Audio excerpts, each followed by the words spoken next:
Craig Berube takes on his former club tonight for the first time. Can the Buds bounce back to beat the Blues? Let's dig into it on today's edition of the Locked On Leafs podcast, part of the Locked On Podcast Network. It's your team every day.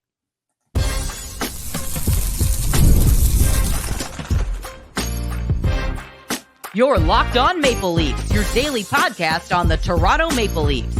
Part of the Locked On Podcast Network, your team every day.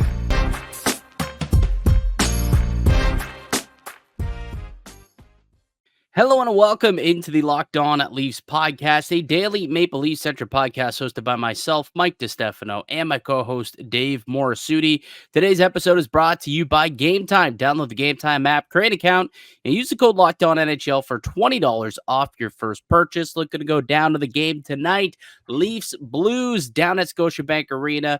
Check out Game Time. Use the code LOCKEDONNHL. Get yourself $20 off your first purchase. What's happening, Dave? How we feeling on a Thursday? Feeling pretty good. We got a lot of hockey this week. Went from having no hockey to a lot of hockey. Yeah, lots of games coming at you very, very quickly. 3 games in 4 nights earlier in the week. Saturday, Tuesday, Monday, Tuesday. Now we got a quick Thursday game, and they're back at it again Friday or Saturday. Jeez Louise, get my days of the week mixed up here. But yeah, lots of hockey coming at us. And it was an off day today for the Maple Leafs on Wednesday, where they were able to travel back home before taking on the St. Louis Blues. And it's going to be a good matchup. And it's one of those money on the board type of games, right? I think for 2 reasons. One, the Leafs got to respond after that stinker they laid in Columbus, regardless of who their opponent is. But I think there's a little extra specialness to this one, considering that it's the St. Louis Blues that fired Craig Berube. He should definitely have the troops ready to roll to start tonight's game.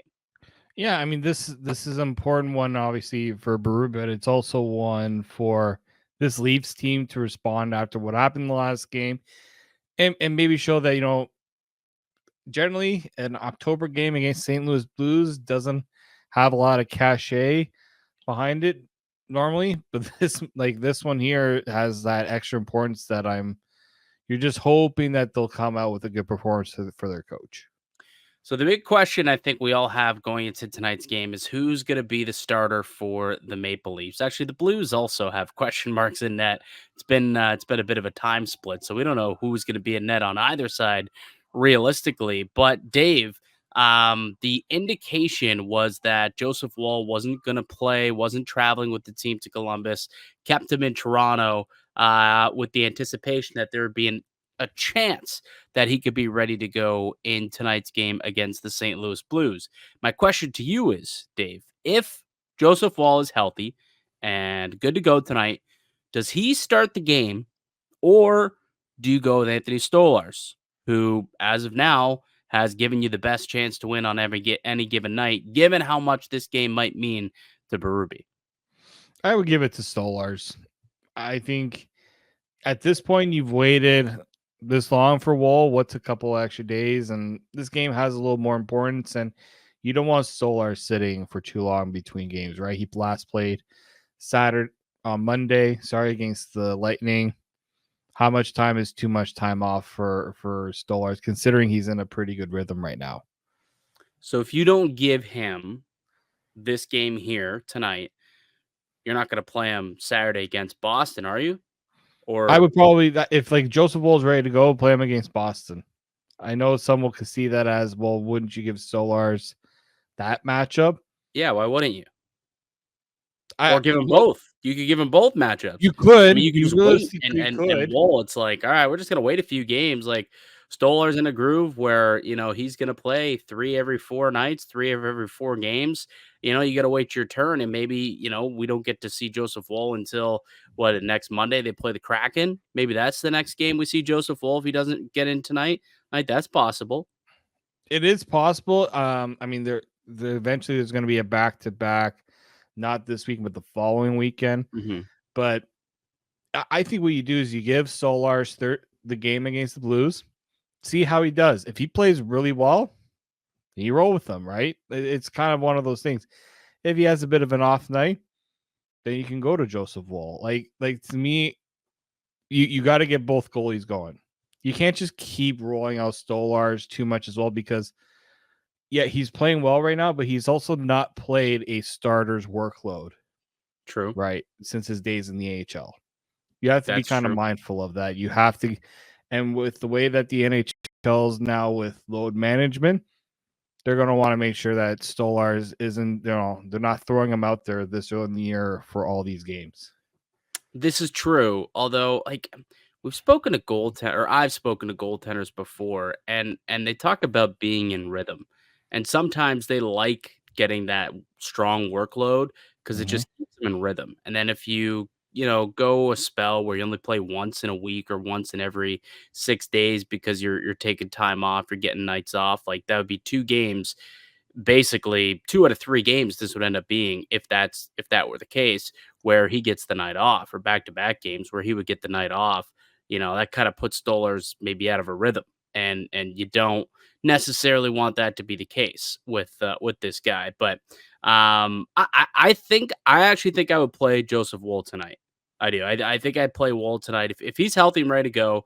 I think you go Joseph Woll, and you could also use it as a way to, I don't know, to like challenge the team to play well in front of him, right? Like Mhm. you could use it as a challenge to get the team to buy in, defend well for a guy returning from injury, jumping on a moving train. It's like, hey, we're gonna need all hands on deck, just like we did when we played the Kings, or just like you did when you played the other night against the Tampa Bay Lightning. Like, all hands on deck, and let's just play a sound, solid hockey game, and then we could go at it on Saturday night with Anthony Stolarz. Give Stolarz Saturday, then probably Monday against the Kraken, and then maybe even if it goes well against St. Louis for him tonight, he could get that St. Louis start next week, possibly again.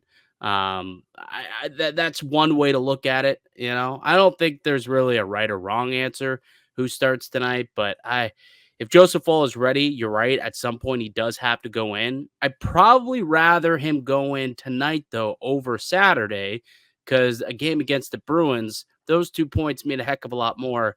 I'd rather the more stable tender. I would. Yeah, that's totally fair, right? Like, if I mean, I don't like using the term at this point, but the playoffs are just starting now. There's no doubt Stolarz is getting the game, Mhm. right? And we're how many games last year against Boston did they win? I think none. If I'm not Well, mistaken, none in the regular season. Then they got to right? the playoffs, and Woll Yeah, won 3 games. He did win he 3 did. against that team. Yeah, I was talking more about like the regular season, right? They lost those games against Boston, and that's the reason why they didn't have home ice advantage, right? Like Yeah. those, I know you don't think about those things too much during the regular season, but you kind of have to, right?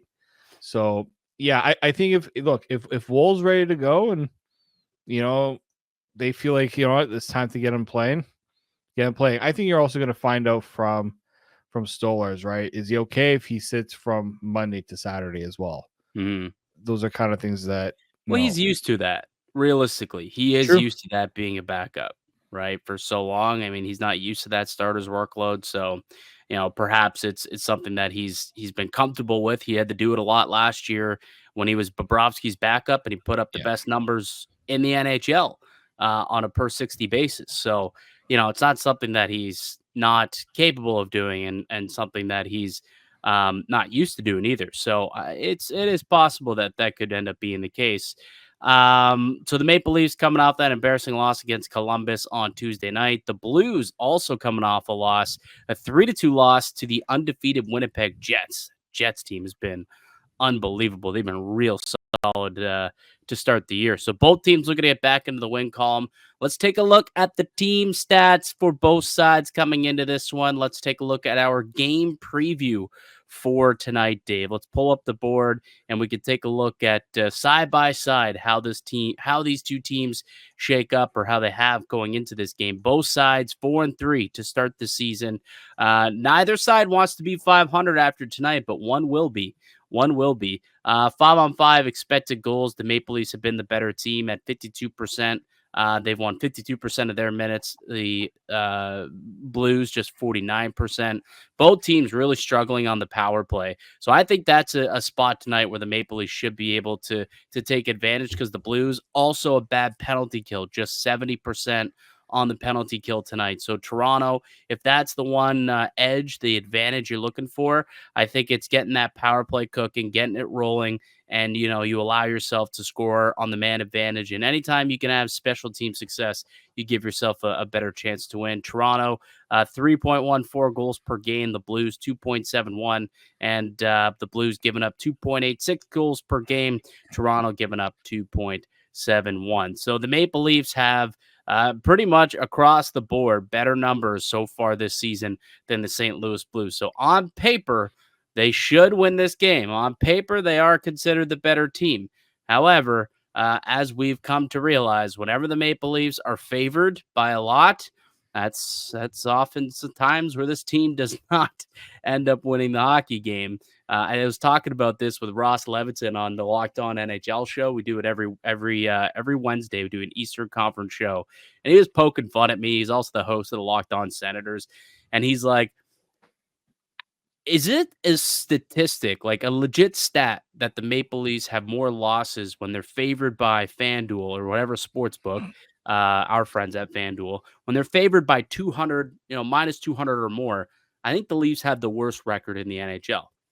And that is a correct fact. That is a correct statement, and that is correct. And the Maple Leafs tonight are indeed favored by over minus 200, heavy, strong favorites. So hopefully they can reverse and buck that trend tonight, Dave.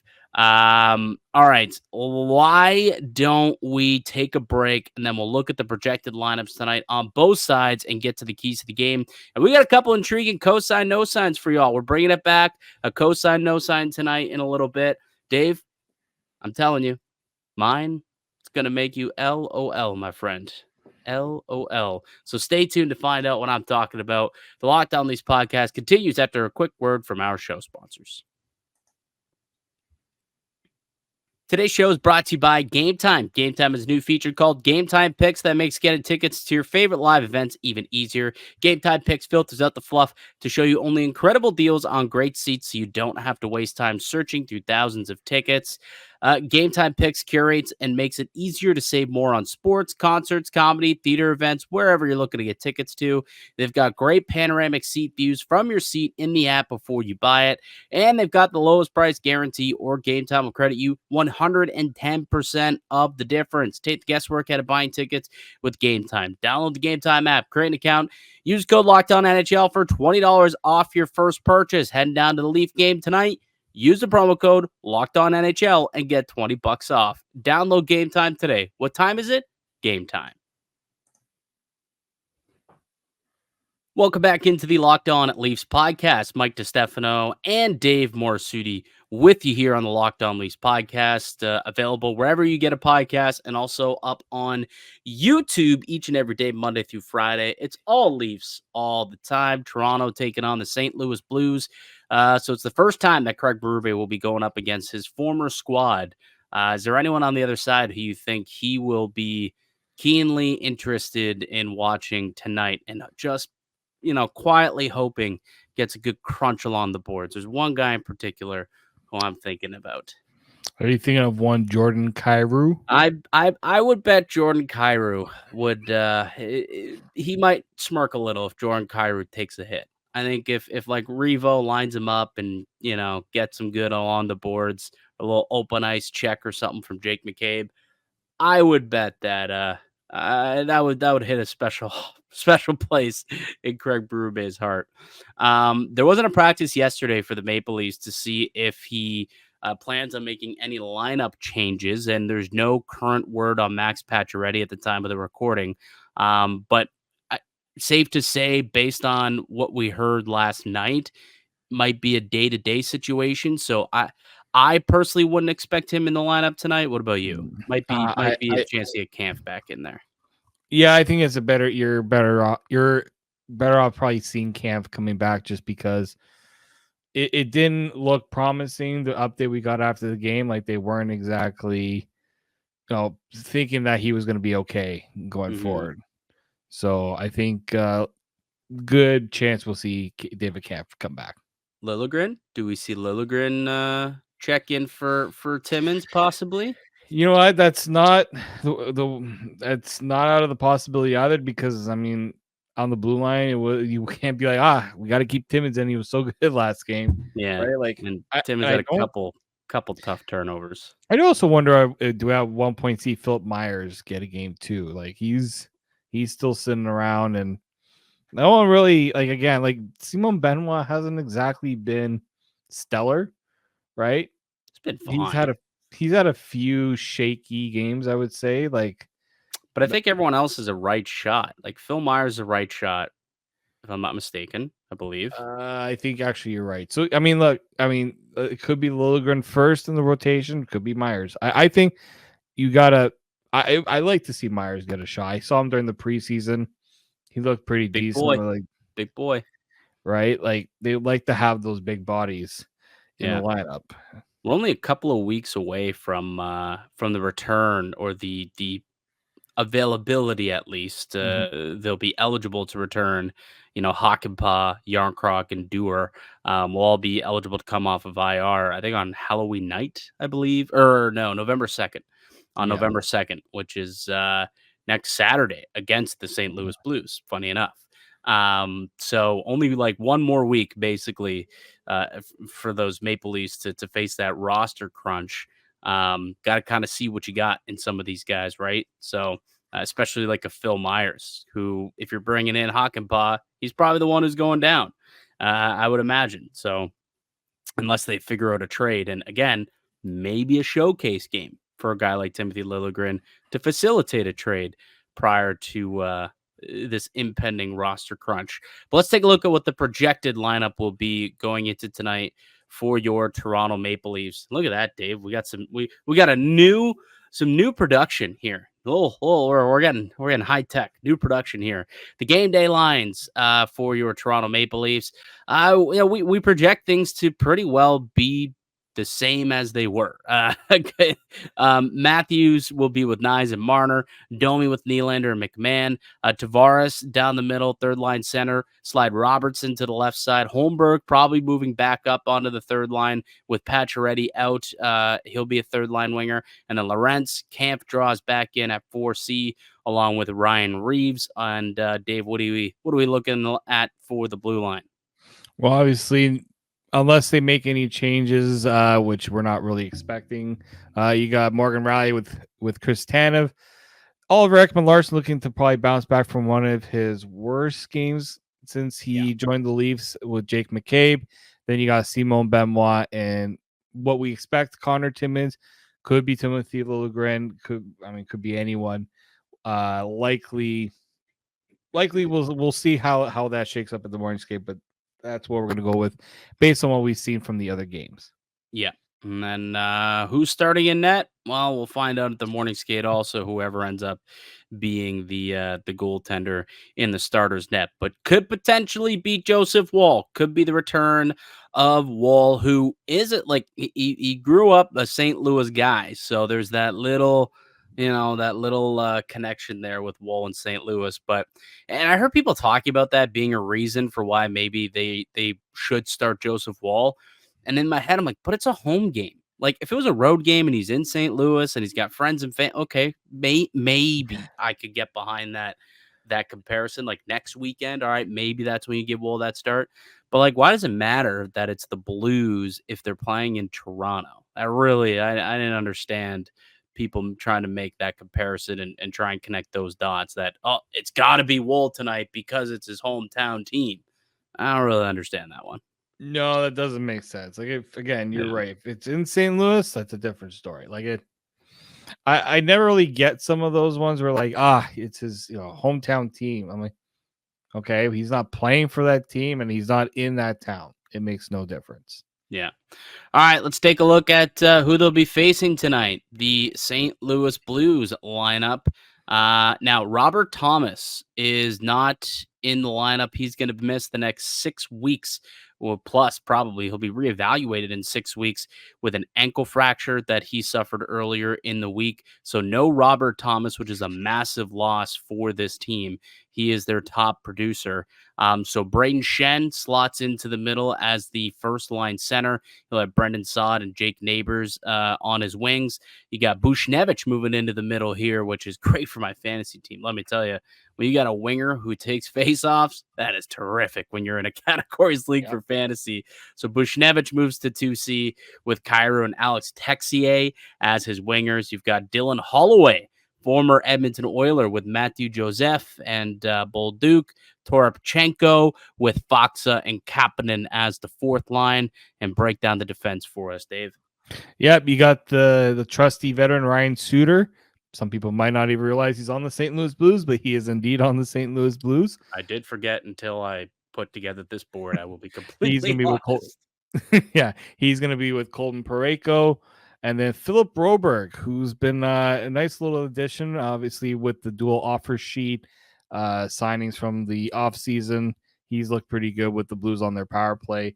You have Justin Falk on his as part of that pairing. You have Pierre-Olivier Joseph. Yes, he is the brother of Matthew Joseph. And then you got Perunovich. I think that's how you say his name. Perunovich. Yep. Scott Perunovich, former NCAA defenseman. So Broberg's been, I got to give some credit here. Broberg's been great. He's got 6 points in 7 games so far. And I'll put my hand up and I'll say my bad when I called that an absolutely awful, atrocious signing. When, obviously the offer sheet comes in, they give him like $4.5 million. I'm like, the guy's played a handful of NHL games. How do you possibly know? Like, yeah, he looked good in the playoffs, but like a very small sample size. How could you possibly be willing to give him that much money? Well, they rolled the dice, and so far, it's early. It's 7 games into the year, but so far, man, it's paying off. Broberg looks like a top 4 defenseman. He's contributing offensively, like you said. He's on the power play there. He's putting up some numbers here. 6 points through 7 games, so he's been great. Jordan Kyrou, point per game player so far. He'll be a handful tonight for the Maple Leafs. Looking in net, though, a bit of a surprising twist in goal. No, wait, let's look in net first, because I want to have a quick conversation about the goaltending here. You got Jordan Bennington and Joel Hofer. Now, coming into the year, I did not expect for this to be considered a timeshare. But that's what it's been between Bennington and Joel Hofer. Bennington, 4 games played. Hofer, 3 games played. And they were 3-3 up until the last game. Like, they literally were 50% split up until the last game, which Bennington lost 3-2.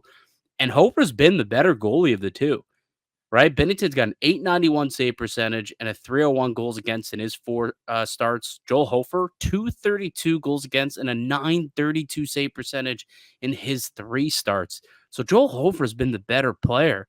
I'm curious who Drew Bannister is going to turn to, taking on his former head coach. Like, remember, it was Drew Bannister who took over for Craig Berube last year. He was his assistant and took his job.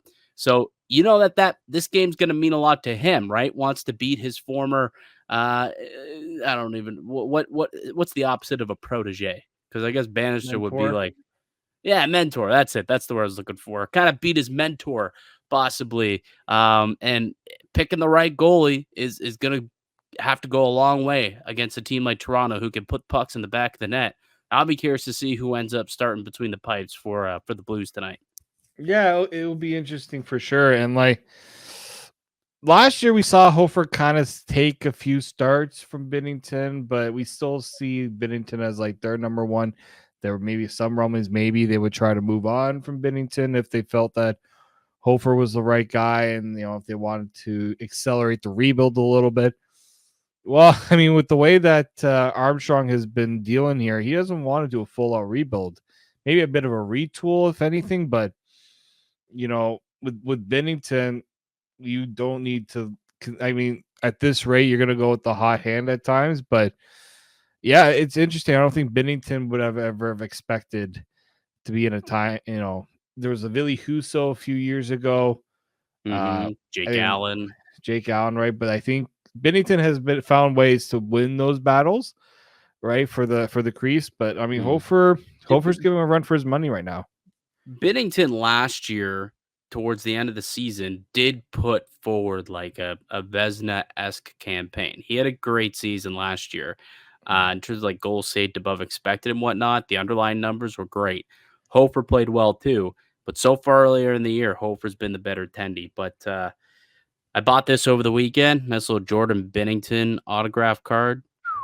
So I could use a little not tonight. Not tonight. Don't want him to bounce back tonight. But at some point after they're over and done with the Toronto Maple Leafs, he bounces back a little bit here. Plus, he's like kind of the hope in net for Canada, isn't he? When we talk about that Four Nations tournament. Yeah. Although maybe Joel Hofer, he's Canadian too. So perhaps Joel Hofer could end up being And the who's guy. the general manager of Team Canada, by the way?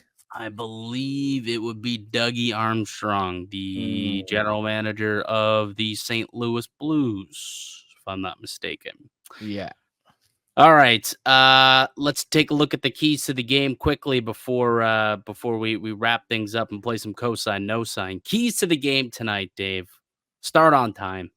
I mean, we saw what happened 2 nights ago when they took on the Tampa Bay Lightning. They started on time. They absolutely controlled that game to start to finish, and they were playing on their toes, not on their heels. And it was a dominant performance from puck drop to the final horn. Got to see that happen again tonight. What's another key? Yeah, I mean, play heavy with pace. You got to play more of the Craig Berube style. They did not play with pace against Columbus. They were slow. They were reactionary. They weren't very physical either. St. Louis was, they didn't really do much to slow down St. Louis. So you got to get a lot better at, forechecking, right? Guys coming back and trying to take those people. St. Louis got some guys that can skate, right? We talked about Jordan Kyrou. He can skate. Jake Neighbors is pretty speedy as well. They got some guys that can move. I think Kapanen's pretty speedy too. Yeah. You gotta watch on the back end. I mean, that's one of the calling cards of Broberg. Really talented skater, so he can get the puck up from the other end and skate with it, right? So teams are gonna now try to skate the Leafs into the ground if they can, right? Use the speed and see if Toronto can defend against it. So that's you got to show that you got to be able to stop it after you weren't able to the other game.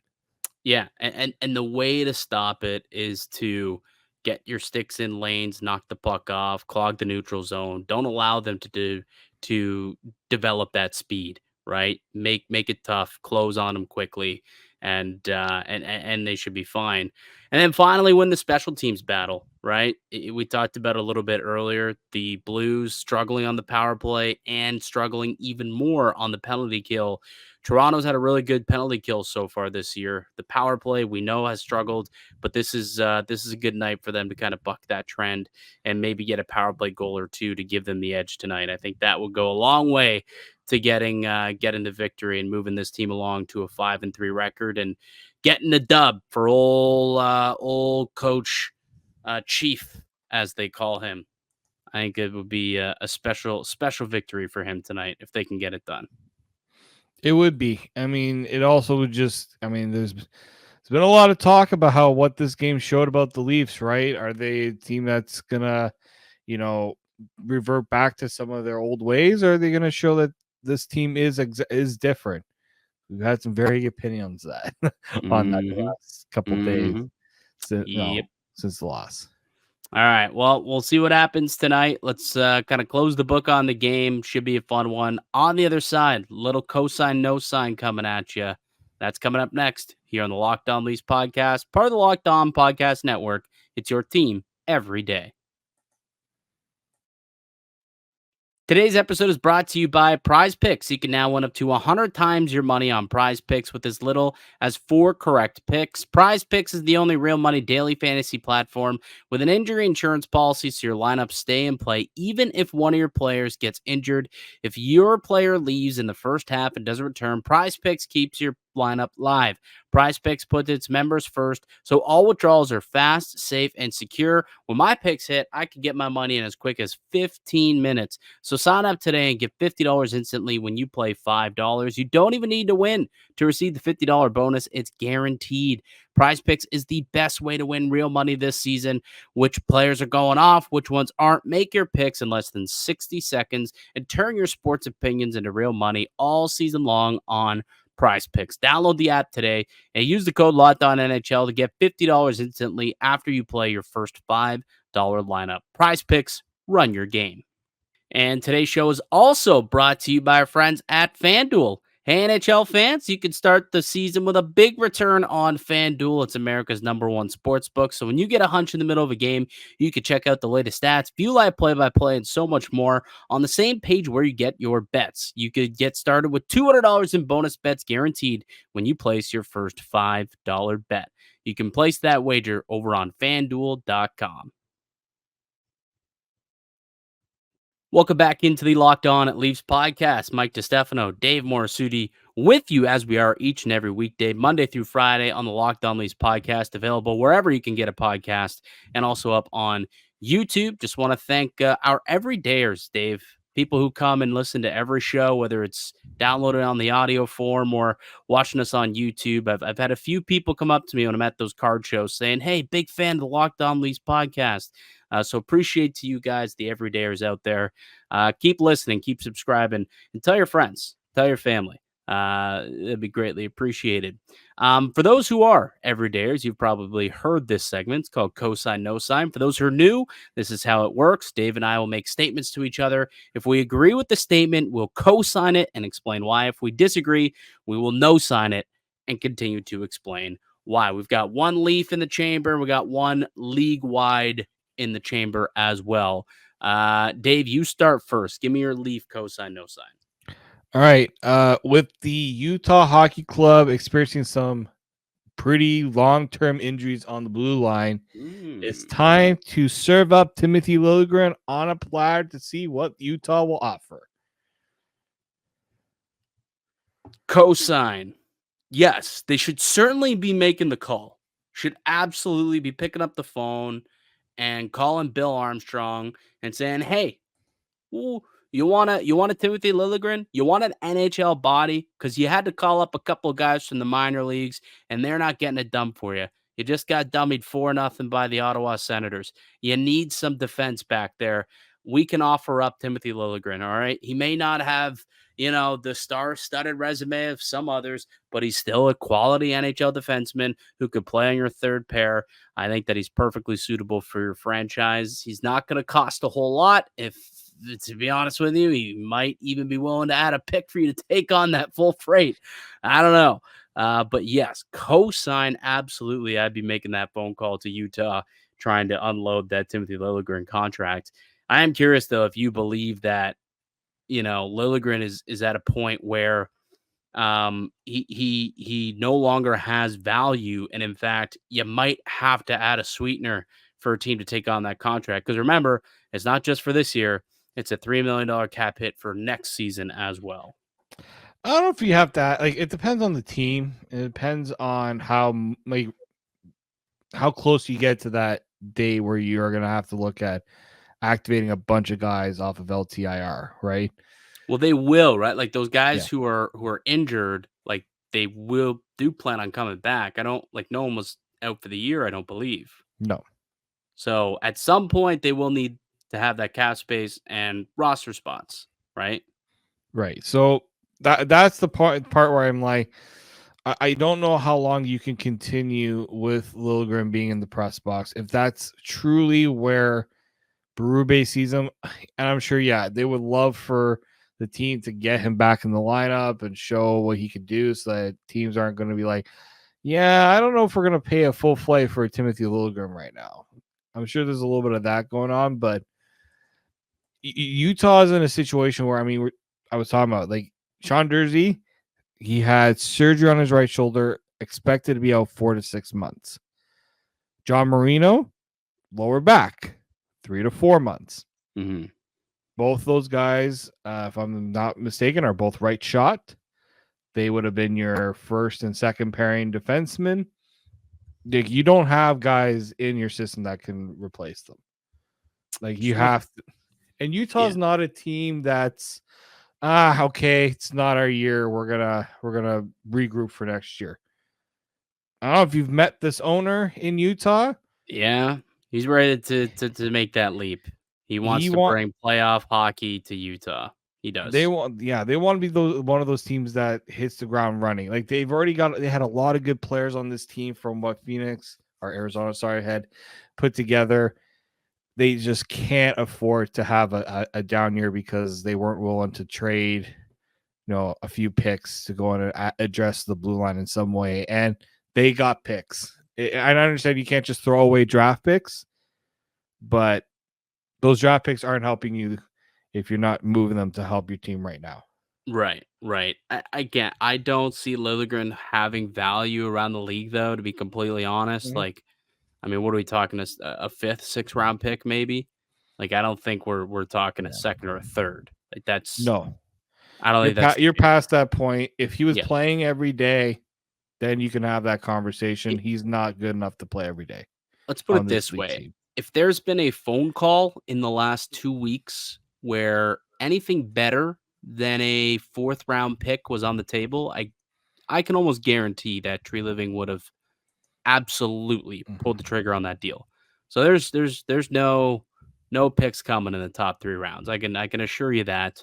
Yeah. You'd be lucky to get a fourth. I think it's more likely a fifth or a sixth, basically a cap dump, and a new lease on life for Timothy Liljegren. And maybe something clicks for him elsewhere, and we've seen spurts of solid play from him, but not enough, and certainly not enough for Craig Berube, which is why he has only gotten into 1 game so far this season.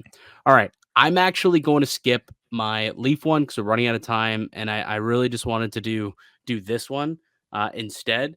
Cosign No Sign, Dave, is the league-wide one. The Joseph brothers will hands down win the Costume of the Year award for the NHL's Halloween season. Have you seen what the Joseph brothers? Don't look it up. I got it. I haven't seen it. Yeah, I didn't think you did. All right, so this is what the Joseph brothers. If you're listening, we're go watch the podcast. I'll explain what it is in a second. Once I have shown Dave, this is what the Joseph brothers, who funny enough are going to be in action tonight against the Maple Leafs with the Blues. This is what they wore to the team Halloween party. This was the outfit. What? The Joseph brothers dressed up as the white chicks, as the Wayne's twins, Wayne's brothers white chicks, and they did such a great job. Yeah, no, this wins hands down. This wins. They won. Like, there's no way. There's no one is topping this. Maybe not ever. I don't think ever. Like, first off, your brothers on the same team. You like first. No, like the Hughes brothers. What are you doing, guys? You missed your chance. Well, I mean, they can't dress up as white chicks. I know, but like they missed out on having that brother costume, yes, dual costume. Yeah. No, I mean, this is just awesome, and they hit it out of the park with this. Yeah, they didn't they went full out. Yeah, they didn't cut corners. There's no corner cutting here. They went full out, and they look fantastic. So shout out to the Joseph brothers. Again, hopefully they aren't victorious tonight against the Maple Leafs, but shout out for the creativity there. That is such a great costume. So you're co-signing that they, regardless of whatever happens around the league. No one's beating that. Like, no one's beating that. No, absolutely. It's not. It's like you walk into a party thinking you got the best costume. You see them. You're not even going into that party. You're going home. You're just like, I'm out. Did you see what Marc-Andre Fleury dressed up as? Yeah. Yes, I did. Okay, I got that. I got that. I can show that really quickly too before we skedaddle. McLovin. I am McLovin. Like, did he cut his hair for this? Like that? His hair might have just styled it like that. Does he just have bad hair? Like, that's just bad hair. Like, what the hell? He's got woolly hair. I guess. but that's another pretty solid outfit for sure. Mm-hmm. Yeah, Pretty good. We'll see what the Leafs do. I don't know when they're. Yeah, it Party depends on is. like what their schedules are like, and I think they got some days off next week, so maybe they'll have a party next week. Well, I saw that they have, so they play Monday and then they're off till Thursday. So probably you would think the Tuesday. I would think the Yeah, maybe. Tuesday sounds like a good day, and that's what, the 29th, I think. Yeah. Hmm. So possibly the 29th we could see some Leaf costumes start to hit the internet and kind of see what's going on, what's cooking for the Maple Leafs. I don't think anyone's touching that. No. Like the Joseph brothers killed it. Absolutely, they killed it for No. Halloween. All right, buddy. Should be a fun game tonight. Looking forward to it. Hopefully the Buds bounce back in a big way. We need it. Chief wants it. That's for damn sure. That's going to do it for us here today on the podcast. I'd like to thank you for listening and supporting the show. You can subscribe to the Locked On Leafs podcast on all platforms and receive daily Leafs content. Follow myself on Twitter at Mickey_Canuck. Follow Dave at D_Morassutti, and follow the show as well at Locked On Leafs. We'll be back with another episode for you guys tomorrow to recap tonight's Leafs and Blues game. Enjoy it. Go Leafs go. But until then, keep it locked right here on Locked On Leafs.